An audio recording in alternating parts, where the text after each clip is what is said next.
मनुष्य जीवन का लक्ष्य क्या है? आखिर मनुष्य इस धरती पर अवतरित क्यों हुए? भगवान ने मनुष्य को क्यों बनाया है? मनुष्य का मूल कारण क्या है? मनुष्य का मूल कर्तव्य क्या है? आखिर मनुष्य को भगवान क्यों अपनी ही शक्ल में बनाए हैं? इंसान की मूल तत्व क्या है? इंसान के मूल कारण क्या है? इसको जानना, सभी मनुष्य को जानना जरूरी है कि मनुष्य का गूढ़ रहस्य क्या है, मनुष्य का मूल कर्तव्य क्या है। मनुष्य इस धरती पर 84 लाख जीव में आखिर क्यों जन्म लिए हैं, इसका मूल कारण पता लगाना चाहिए। देखिए, जितने भी संसार में पशु पक्षी जानवर हैं वो भी खाते हैं पीते हैं, वह भी अपना रोजी रोटी का जुगाड़ करते हैं। अजगर करे न चाकरी, पंछी करे न काम, 7 दीप 9 खंड में सबका दाता राम। तो सभी का दाता राम है। आखिर हम मनुष्य जन्म क्यों लिए? खाए पिए सोए इसलिए, खाना पीना सोना पशु समाना। जो मनुष्य खा पी कर सोकर कर अपना समय बिता देते हैं उसका जीवन नरक बन जाता है। मनुष्य जीवन एकमात्र लक्ष्य है, बैकुंठ का द्वार। मनुष्य का जीवन बैकुंठ का द्वार है। मनुष्य का जीवन को बैकुंठ का द्वार कहा गया है। बड़े भाग मनुष्यतन पावा, सूर दुर्लभ शब्द ग्रंथि गावा, साधन दान मोक्ष कर द्वारा जही प्रलोक सिधारा। मनुष्य जन्म जो है ईश्वर का द्वार है, बैकुंठ का द्वार कहा गया है मनुष्य को। 84 लाख जीव में मनुष्य एकमात्र ऐसा जीव है जो भगवत प्राप्त कर सकता है, ईश्वर को जान सकता है, अपने आत्मा को जान सकता है, अपने आत्मा में ही ईश्वर को प्राप्त कर सकता है। मनुष्य का जन्म ही इसलिए हुआ है कि वह अपने आप को जाने, भगवत की प्राप्ति करे, अपने आप को पहचान ले, अपने आप को जान ले कि आखिर मैं मनुष्य तन में क्यों आया हूँ, आखिर भगवान ने मुझे 84 लाख जीव में मानव क्यों बनाया है। इसकी रहस्य को जान ले, वही उसके लिए सबसे बड़ी बात है। अगर मानव अपना रहस्य को नहीं जान पाता है तो वह उसके लिए दुर्भाग्य की बात है। इसलिए भगवान ने मनुष्य को अपनी ही शक्ल में बनाया है। क्यों? कि भगवत प्राप्ति कर लिए। 84 लाख जीव में चिंतन करने का एकमात्र उपाय मनुष्य में ही दिया गया है।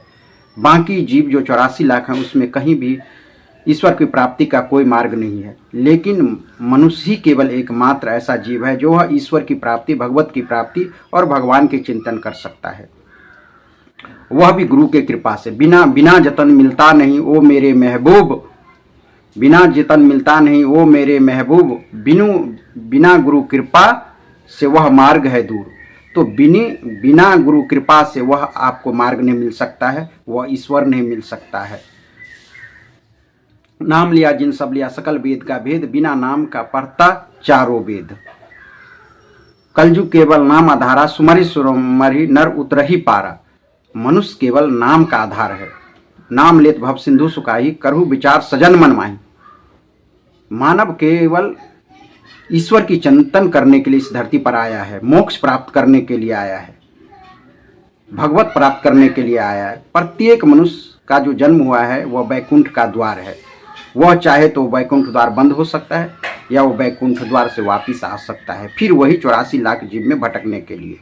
मनुष्य ही एकमात्र जीव है जो वह अपना कल्याण खुद कर सकता है और बिना गुरु कृपा से कल्याण संभव नहीं है। मनुष्य एकमात्र जीव है जो वह गुरु से ज्ञान दीक्षा प्राप्त करके उस ज्ञान को अपने अंदर में प्रकाश करके और अपने आत्मा में ईश्वर को जान करके अपना परम कल्याण कर सकता है। केवल मनुष्य ही एकमात्र ऐसा जीव है जो वह अपना कल्याण कर सकता है 84 लाख जीव में। बाकी तो खाना पीना सोना वह तो पशु भी करते हैं। तो हम तो पशु नहीं है ना, हम तो मनुष्य हैं। तो मनुष्य का केवल एकमात्र लक्ष्य है, एकमात्र मूल कारण है, मूल कर्तव्य है इस धरती पर आने का, मनुष्य जन्म में अवतार लेने का एक ही मात्र कारण है मनुष्य जन्म लेना, जो ईश्वर की प्राप्ति करे, अपने आत्मा में आत्मा को पाले, अपने आत्मा में ईश्वर को खोज ले। वही एकमात्र उनका मूल कारण है। गोस्वामी तुलसीदास जी कहते, सन्मुख होई जी मोहि जन्म, जन्म कोटि अगनाश ही तभी।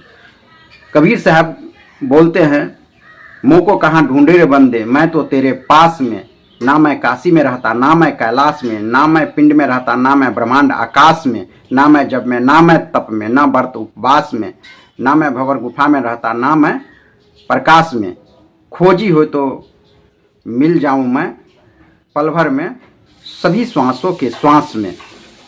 तो हमको खोजी बनना पड़ेगा। मनुष्य जन्म इसलिए मिला है ईश्वर की खोज करने के लिए, असत्य से सत्य की ओर जाने के लिए, वेद की ओर जाने के लिए, सत्य को जानने के लिए। मनुष्य जीव का मात्र ही एक उपाय है, एक लक्ष्य है, जो अपने आप को, ईश्वर को आत्मा में पाले। वही एकमात्र लक्ष्य है मनुष्य का। नहीं तो मनुष्य अपना कल्याण नहीं करके अपने आप को दुर्भाग्य साबित कर सकते हैं। फिर 84 लाख जीव में वह पशु, पक्षी, कीट, पतंग, सांप इत्यादि बिच्छू बनकर फिर वही जन्म में वह अपना कष्ट को भोग सकता है।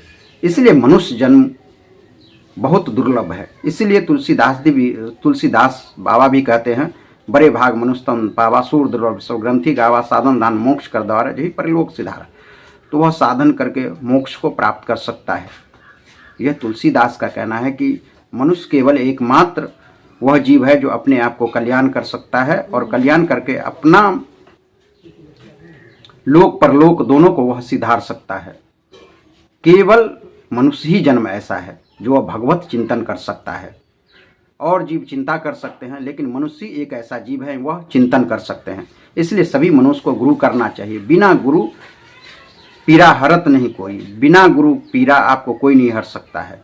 गुरु एकमात्र ऐसा परमात्मा है, वह गुरु महाराज जो सदगुरुदेव हैं, जो परमपिता परमेश्वर हैं, जो आपका पीरा हर सकते हैं। इस संसार में पीरा हरने वाला और कोई नहीं है। आपका असली स्वामी, आपका असली परमपिता वही है।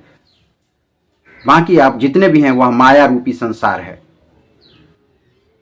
यह माया में हम लोग भूल चुके हैं अपने असली परमपिता परमेश्वर को, असली माता पिता को। हम इस माया में आकर उनको भूल चुके हैं और हम नाना प्रकार का कष्ट को झेल करके अपना इस कष्ट में हम मर रहे हैं।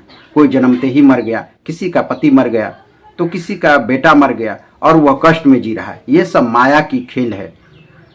9 मन सूत उरेक, कबीर साहब कहते हैं, 9 मन सूत उरेक दिया, ऋषि रहे झकमार, सतगुरु ऐसा सुलझा दे, फिर उलझी न दूसरी बार। तो सतगुरु ऐसा है जो आपका आत्मा जो उलझ चुका है, ये 72,000 नारी में 5 तत्वों में जो उलझ चुका है, 5 तत्व 3 प्रकृति में जो उलझ चुका है आपका जीवन, यह जीव उलझ चुका है, यह आत्मा उलझ चुका है।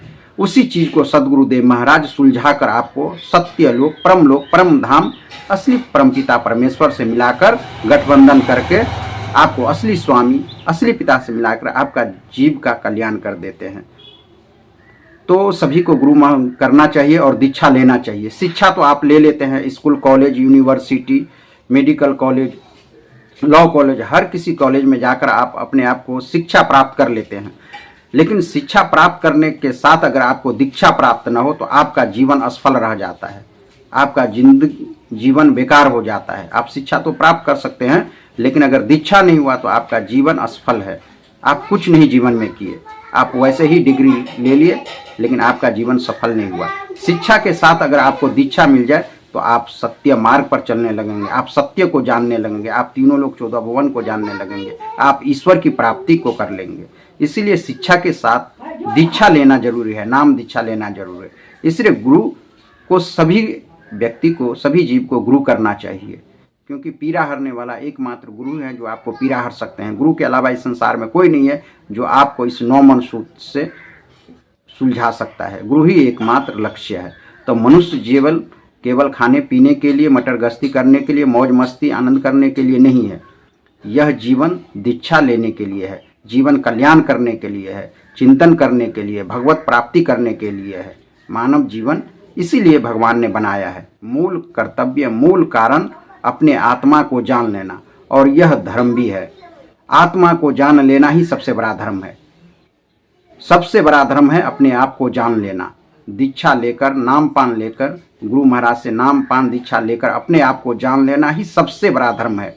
जब अपने आप को जान लीजिएगा तब आप संसार को जान लेंगे। इसलिए आत्मा को जानना सबसे बड़ा धर्म है। अपने आप को जानना, ईश्वर को जानना, उस नाम को जानना, उस अलौकिक दिव्य नाम को जानना, उस अलौकिक नाम को जान करके ईश्वर को अपने अंतःकरण में धारण करके चिंतन करना ही सबसे बड़ा धर्म है। बाकी तो 84 लाख जीव वैसे ही जी रहे हैं, कष्ट में जी रहे हैं, लेकिन मनुष्य मात्र ही एक ऐसा जीव है जो आत्म चिंतन को करके अपना कल्याण कर सकते हैं।